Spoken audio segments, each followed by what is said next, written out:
닭발, 속꼬리, 그거 버린 것들 푸대에다 담아가지고 와서 뭐 이거 뭐 이따 쓸 거냐고 물으면 묻지 말라고 쓸 때가 있다고 와가지고 그거 끓여 먹고 했었다니까요. 제가 1파운드가 그때 지금은 한 1,600원 정도 될 텐데 그때는 한 2,500원인가 그랬어요. 1파운드 동전 하나 가지고 내 식구가 일주일을 살고 그랬어요. 1파운드 동전 하나 가지고 완전 거지 생활을. 제가 그런 생활하고 이제 딱 돌아왔습니다. 외국에서 끝나고 돌아왔는데 이제 저는 그 집을 한 채 있던 거를 팔아가지고 저는 이제 2년간 국비학을 하고 1년 8개월은 제가 이제 사비로 연장해서 이제 공부를 했었거든요. 총 3년 8개월을 했는데 그 1년 8개월 연장하면서 이제 너무 물가가 비싸고 환율이 뛰고 하니까 집을 한 채 있었던 걸 팔아서 그걸 다 썼어요. 와보니까 집이 없죠. 집이 없어가지고 이제 어떻게 구해가지고 보증금 1,000만 원에 월세 80만 원인가? 80만 원. 조그만 방 2개짜리. 정말 내 식구가 조그만 방 2개 있는 그런데 이제 처음에 이제 그 얻어가지고 목이 메려고 그러네요. 시작을 하는데 이사하는 날 우리 흔히 보면 그 주방에 뭐 중국집 전화번호 써져 있잖아요. 전화를 했었죠. 짜장면 얼마예요? 그때 2,500원인가요? 또 전화했어요. 2,200원이래요. 또 다른 데 해봤어요. 또 2,300원이래요. 다시 또 2,200원 한다는데 다시 전화를 해가지고 그 인부들하고 저희하고 해서 짜장면 5개 주세요라고 전화를 해요. 저도 아무 생각 없이 당연히 100원이라도 싼데 하려고 그렇게 한 건데 그 모습을 저희 어머니가 딱 보시더니요. 눈물을 흘리시면서 야, 네가 어쩌다 이렇게 됐냐. 네가 어쩌다 이렇게 됐냐고 눈물을 흘리시더라고요. 그러면서 자기는 짜장면을 안 좋아하니까 하나는 취소하라고 하더라고요. 완전히 G.O.D에 오면. 제가 지금은 여러분들 덕분에 아주 윤택한 생활을 하고 있습니다만 제가 한때 그때가 불과 1999년이니까 뭐 20년 전에만 해도 제가 그렇게 살았거든요. 자고간 제가 IMF 때 정말 엄청 고생을 했는데 이 파견이라는 게 일단 인정해주면은 별도 정원으로 인정이 되기 때문에 정원이 늘어나는 거나 마찬가지예요. 그래서 파견도 행안부가 통제를 해요. 저희 행정안전부 같은 거기서 정말 이게 파견이 필요한 자리인지 정원이 늘어나는 거니까 왼쪽에 배치 전환의 제한 보실래요? 전입도 시험 봐야 되고 전직도 시험 봐야 되고 3번 떨어지면 직권 면직 대상. 전보도 2년 또는 3년 전보 제한 기간이 있고 파견도 행안부하고 협의를 반드시 거쳐야 돼요. 이런 통제를 한다는 거예요. 자, 그 다음에 YD의 경력개발 제도를 보겠습니다. CDP 100분의 5입니다. 커리어 디벨롭먼트 프로그램, 경력을 개발시키는 프로그램이라는 뜻인데요. 이게 무슨 제도냐? 노무현 정부에 의해서 4번째 줄 2006년 고위공무원단 제도에 도입될 때 같이 도입됐어요. 자, 이게 이 제도가 없을 때는 경력 관리가 어떻게 됐었냐면 조직이 이렇게 있으면 여기 있던 사람을 그 다음에 이리로 보내고 여기도 가고 뭐 완전히 왔다 갔다 제한 없이 아무데나 왔다 갔다 하는 이런 경력 관리를 했었거든요. 그러니까 본인도 힘들고 조직도 전문성을 살리지 못하는 거예요. 그래서 이 옮겨갈 수 있는 폭을 정하는 거예요. 자, 네가 장차 도달하고 싶은 최고의 장래 직위가 뭐냐? 그럼 나는 무슨 실장이 되고 싶다. 여기 되고 싶다. 그러면은 여기를 가기 위해서 이게 폭을 정하는 거예요. 이렇게. 자, 이 범위 내에서 너는 이렇게만 가라. 여기까지는 절대 가지 마라. 폭을 정해. 자, 그래서 매날의 3번 1번 경력 목표라는 거는 자기가 장래 도달하고 싶어하는 최종적인 직위를 말하는 거예요. 자기가 결정하는 거거든요. 경력 경로는요. 조직이 그 사람의 희망을 존중해서 조직이 자 그럼 너는 요렇게 가서 요렇게 가서 여기에 도달해라 라고 제시하는 통로를 말해요.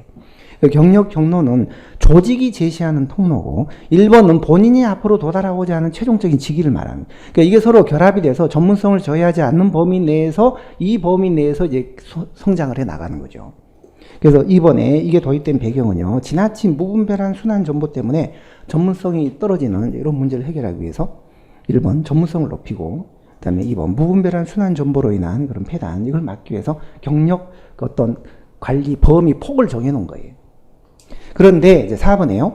경력 개발의 원칙에 6가지 원칙이 있는데요. 그 중에 3번째, 4번째 거는 조금 알아놓으시는 게 안전해요. 인재 양성의 원칙은요.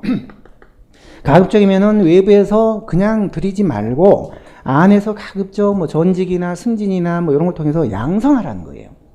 그러니까 인재 양성이라는 거는 외부 영입이 아닌 그게 전제가 돼 있어요.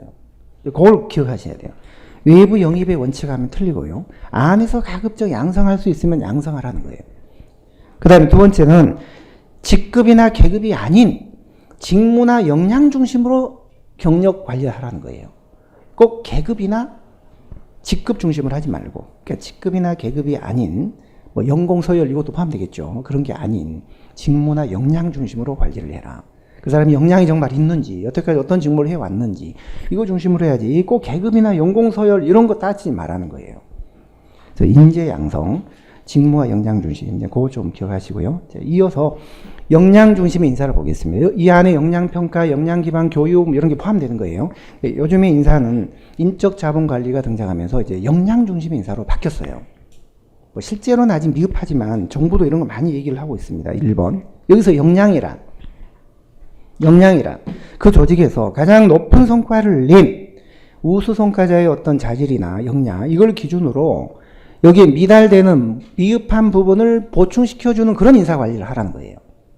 우수 성과자. 가장 그 조직에서 모범이 되는 역량 있는 사람을 기준으로 해서 거기에 못 미치는 사람들을 보충해주는, 메꿔줘가는 그런 인사를 하라는 게 역량 중심의 인사예요.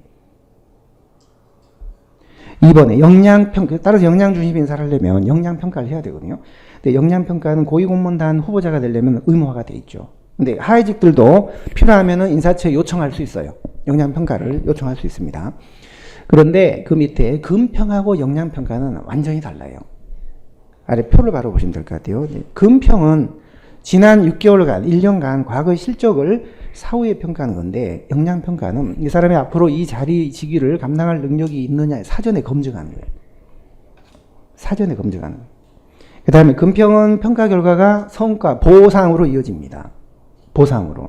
그러나 이거는 보상으로 바로 이어지는 건 아니에요.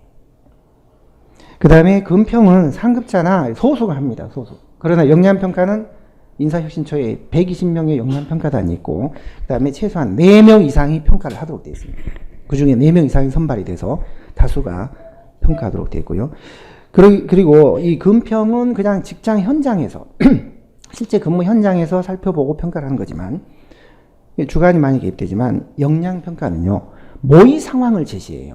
아까, 제가 어제 말씀드렸죠. 출근을 하는데, 광화문으로 가고 있는 중에 버스에서 문자가 오는 장관님이 세종시로 바로 오라는 거예요. 9시까지.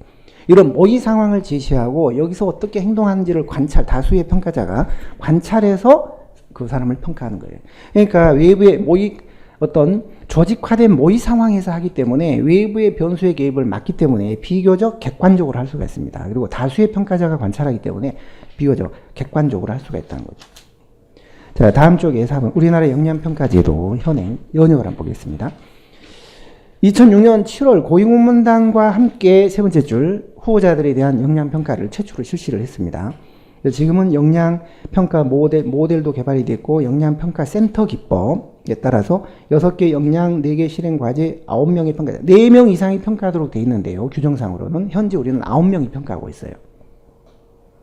자, 왼쪽에 우리나라는 역량평가센터, 센터 기법이다라고 하는데, 센터가 뭐냐면 인사처라는 중앙인사기관에 역량평가단을 구성하고 여기를 중심으로 평가를 한다는 거예요. 역량평가센터를 운영한다는 거예요. 부처별로 하는 게 아니라. 구조화된 모의 상황. 구조화된 모의 상황에서 평가자가 어떻게 대상자가 어떻게 평가하는지를 직접 평가해서 주관을 최대한 배제하는 방법입니다. 화살표 하시고 외부 변수 통제 이렇게 써놓으십시오. 구조화된 모의 상황에서 평가를 하기 때문에 평가자의 주관을 배제하고 화살표